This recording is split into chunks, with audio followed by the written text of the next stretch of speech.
Hello, my name is Jesse Undernear, and welcome to A Breath of Fresh Sports.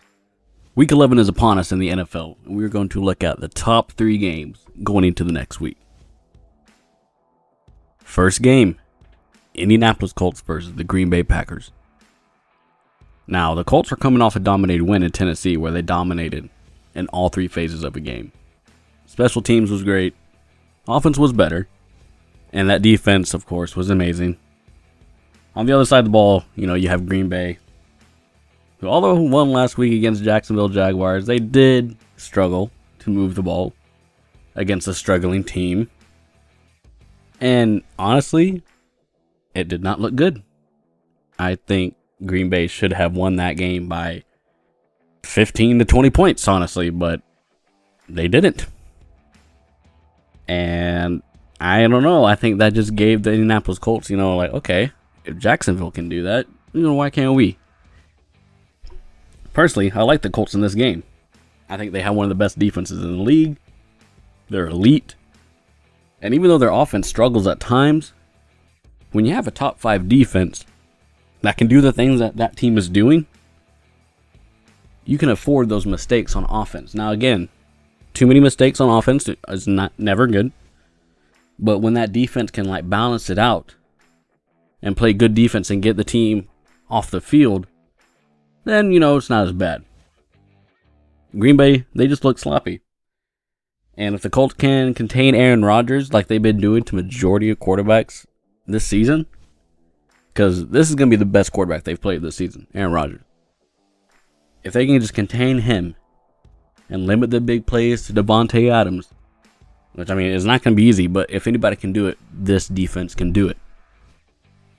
Play their style of football, and they should pull it out. In a close one, though. This is going to be close. I have the Colts winning this one 20-17. Second game, Arizona Cardinals versus Seattle Seahawks. Now, you got Kyler Hail Murray. That is now his name. That is what I will call him for the remainder of the season. He'll be facing against Russell Wilson and the Seahawks. This is the second meeting between these two teams this season. And last game, the Cardinals won 37-34 in overtime. And that was a good game. That was one of the best games of the year, I think.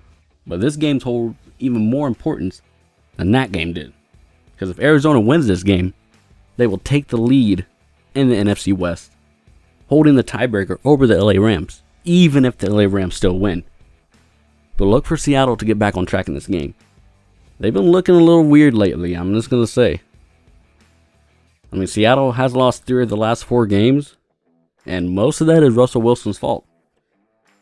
I'm not going to say, defense, you can say that it's the defense's fault. Yes, it could be, but a lot of that is on Russell Wilson. The past 4 weeks, he's had 7 interceptions and 3 fumbles. So if there's anybody to blame, it's him.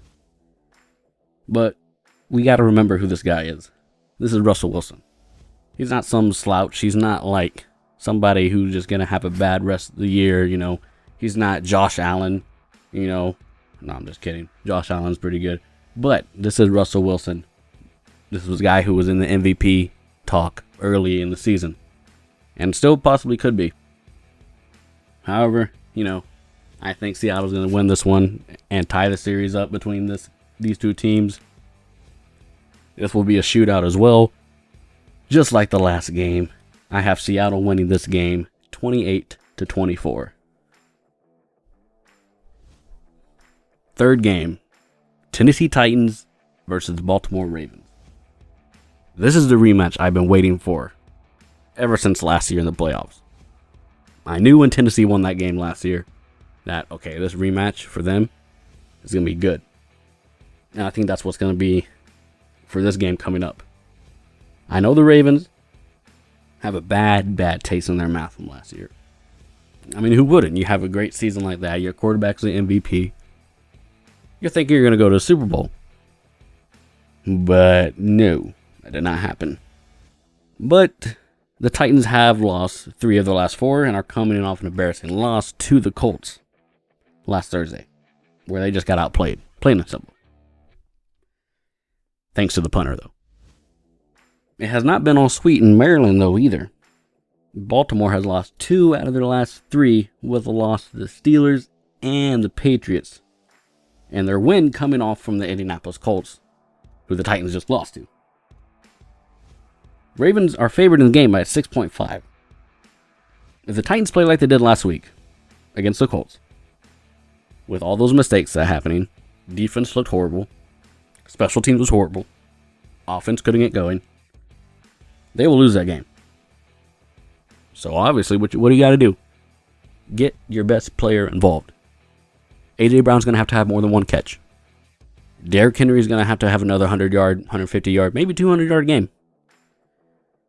Get your key players going early. Ryan Tannehill, feed that ball to A.J. Brown. And then feed it to Derrick Henry. If they cannot do that, if they cannot get to their star players like they couldn't do last week, and limit those explosive plays from Lamar Jackson, it will be another loss for the Tennessee Titans.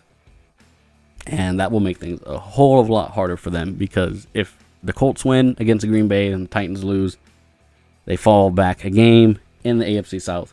And this is an already tight AFC South with these two teams. Nobody can afford to get behind. So look for this to be an interesting week. There's going to be a lot of shakeups going on. These are my top 3 games. I'm thinking they're going to be the most important. So I have this game for the Titans and the Ravens. It's going to be a low scoring. I don't think there's going to be a lot of things happening as there would be in like the Arizona and Seattle game. But I do have the Ravens winning this one, 21-14. So there you have it. Top 3 games heading to week 11. I think this will be another amazing week of football. I'm just glad we can have football games like this, with everything going on. But thank you guys for listening. I'm your host, Jesse Undernair, and thank you for listening to A Breath of Fresh Sports.